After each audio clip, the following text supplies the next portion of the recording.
brought my 2008 F250 Super Duty that I've been working on for the last about year and a half, give or take. Did you buy this truck specifically for a project? Yes, this was always my dream truck. When I was a landscaper in high school, I was about 15, 16, so I just started to get into vehicles, started driving. My uncle had one. It was a regular cab 8-foot bed, but it was a 2012 model. The interiors are most likely the same, and that's why I kind of bought this truck, was because of the interior and the memories it brought back. Not the memories of landscaping, but just the memories of the truck that I fell in love with. I happened to be coming home late one night from a truck pull. We're making a blind bend, and some guy crossed, hit me head on, me and my girlfriend. At that time, I had a 2000 GMC Sierra 1500 that was all done up and real nice. It was clean, straight, no rust. Well, it got totaled. So I said I will finally buy my dream truck, which is the one that sits in front of me right now. They're hard to find unless you want to spend buku money. Is it hard to find because of the regular cab and the 8-foot bed?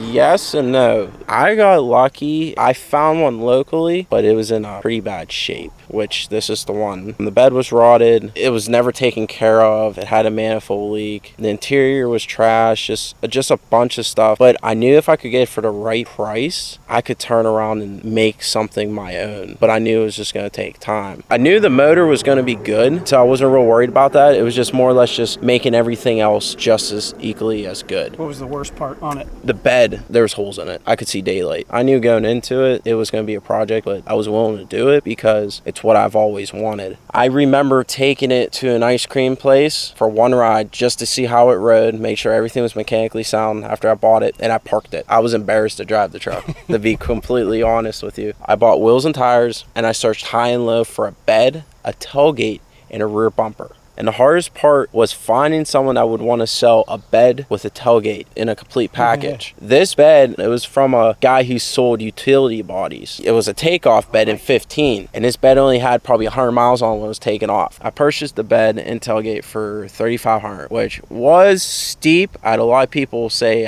you're stupid for spending that money, but I looked at it as it saved me time. While we were there, we loaded up on the trailer. I asked him if he had any bumpers. We ended up going back in like his storage bin, and he had hundreds of F250 parts. I'll never forget that. And he ended up having one bumper left. And he sold me a bumper for $100. And I remember running out of there because I got the bumper, the plastics, the wiring, the brackets. I got everything. So I ran out of that place. I couldn't wait to get home. Got it home, put the bed on it, bought my wheels and tires. I drove it. This was finally when I was like, okay, it's half decent to drive now. I feel comfortable. I don't feel like I'm riding a hoopty anymore. I had intentions on more or less just doing the interior. Then everything spiraled and I just went crazy. Isn't that how it always happens? Yeah, it's something so little turned into so big. So I ended up finding a seat out in Ohio for $150. If anyone on this channel knows about F250 seats, they're pricey. It's $1,000 seat all day. And the guy knew it. He just wanted to sell it. He just had a parts truck. He had 4 kids. He needed to make a payment that week. So I bought the seat, threw the seat in, and that's when I started to rip the interior apart. The interior was originally beige. I pulled all the interior pieces besides the dash. The dash was the only thing it pulled because it was charcoal gray. I painted all my beige interior black. Then there's a lot of accent pieces in it that have hydro dip. That was another thing I had to learn, was how to hydro dip. Throughout that process, there's a couple mistakes, but I learned. And that's what this whole check was about, your mistakes and learning from them, because I didn't pay a single person to do anything on this.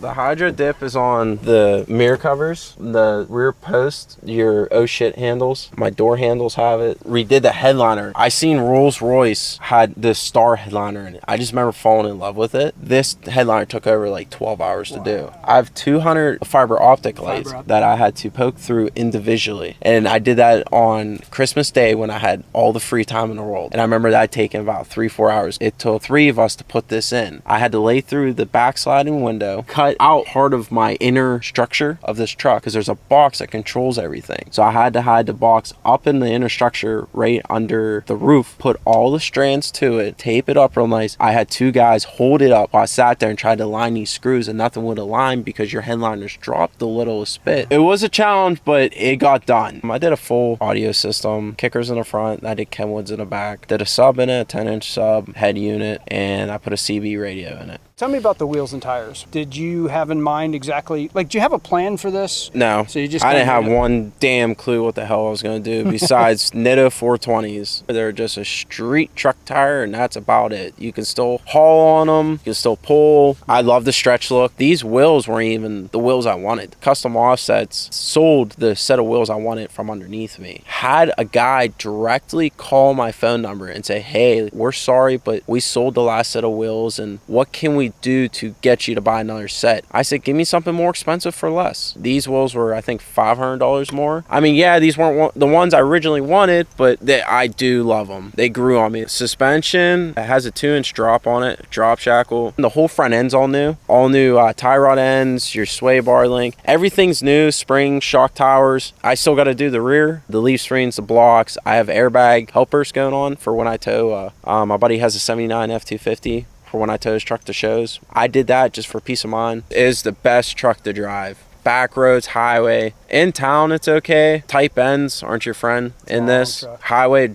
runs in a straight line, has enough power to do whatever I want it to. It's solid. This first time I've ever painted something in my life. I've painted front and rear bumpers, but they were a rattle can. So I went and bought my first paint gun, and it was a learning experience in a good way. I didn't have too many mistakes. I owe credit to Charlie Strayback because he let me borrow his $800 paint gun. He didn't have a care in the world what I did. Just when he needed it back to paint his truck, I just had to give it back. With that paint gun, it made my life 10 times easier because I was running a gun just for base and primer, and I had my clear coat gun just for clear coat. I have yet to cut and buff this truck. I'm going to buff it tonight for Carlisle Truck Nationals, but I'm not wet sanding or nothing. I'm just taking it up the way it is because of just how smooth it laid. If somebody that had never painted anything asked you for advice, what would you say was like the most important thing that you learned throughout that? Air. Your air setup. People say it's so hard to mix paint. A 5-year-old could do it. Mixing paint is so simple. It's really how your air is going into your gun, keeping moisture out, and just being smooth.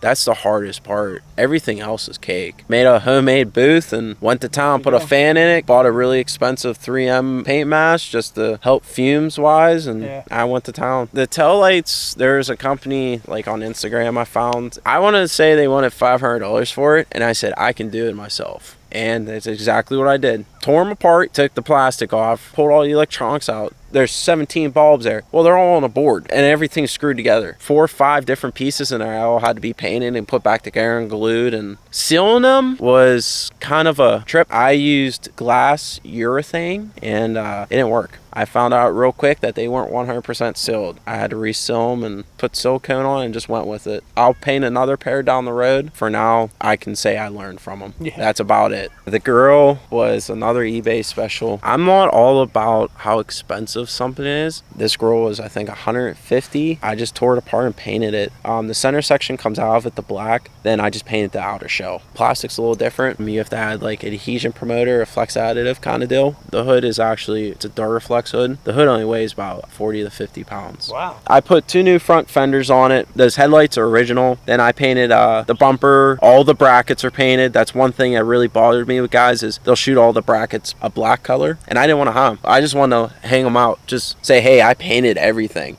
The one thing that really kind of sticks out that I think a lot of guys aren't doing right now is mirrors. The center posts were taped off. Took an hour and a half to tape them. Everyone paints them because it's easy. Nothing was easy on this truck, so why make it easy? So I taped them off, and I wanted to break that up, and I think that really helped a little part of the look of the truck. The truck's white and it's black, and that's what stormtroopers are. I have a 724 decal. That's our area code. There's a bunch of us that are running these built trucks, the new style, you could say, with the big tires and lifts and painted. And we're just trying to get a group down in 724 together. We're running a page right now, 724_rigs, and we're just trying to just make something good that is kind of lost in this time right now.